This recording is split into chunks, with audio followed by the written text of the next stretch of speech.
There's often a bit of a dance that goes on between a seller and a buyer, the "what's your budget" dance. Typically, it involves a buyer, your customer, asking questions about your products or services, but being reticent to indicate what they are planning to spend.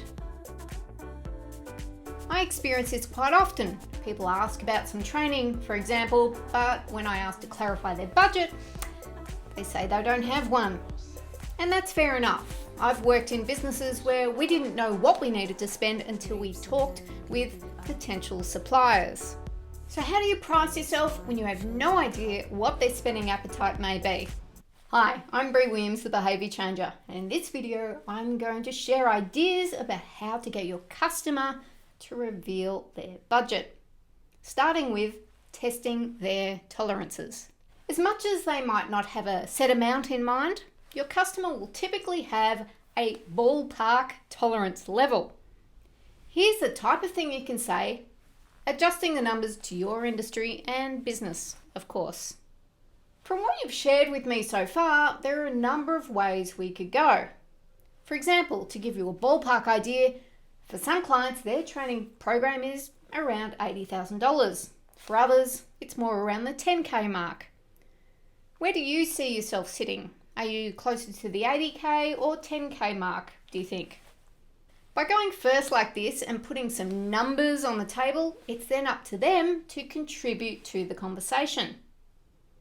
Not only does setting this ballpark help your customer, it avoids you seeming evasive, which is a risk if you were instead to say, "I'd need to know more about what you need before I can tell you how much." The other thing we're doing here is anchoring them. We want to share the upper range, in this case $80,000, first. That means anything you pitch below that will feel like a great deal, and anything above it will be a tolerable stretch. Check out the video on asymmetrical anchors for specifics on this. If they reply to your ballpark range by saying they sit closer to 80K, then that's where you start. If it's 10K, then set that as your minimum. Now, if 10K, or whatever your lowest number is a stretch, follow up by asking what a reasonable number might be and go from there. Send me a quote. Most people will ask you to send your quote in writing. If it's a relatively small value transaction, you may decide that's fine to do. But if it requires you to draft a tailored proposal, or it's really important you get the work, do not revert to email. Email means you lose control of the conversation and they can easily ghost you. Instead, when I ask you to send the quote, first reiterate the ballpark figure you've discussed, and then book in a formal meeting to share your proposal with them. Remember, say it, don't send it.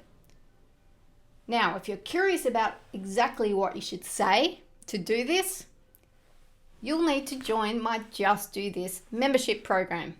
In Just Do This, I share how to use behavioural science for everyday business issues, like acquiring and retaining customers and staff. There are over 50 instructional videos, scripts, templates, and even sessions with me. Find out more at breewilliams.com.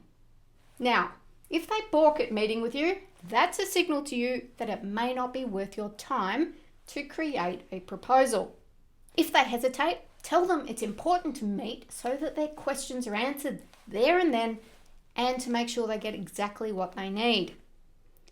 Be careful to phrase this as a win for them, not you.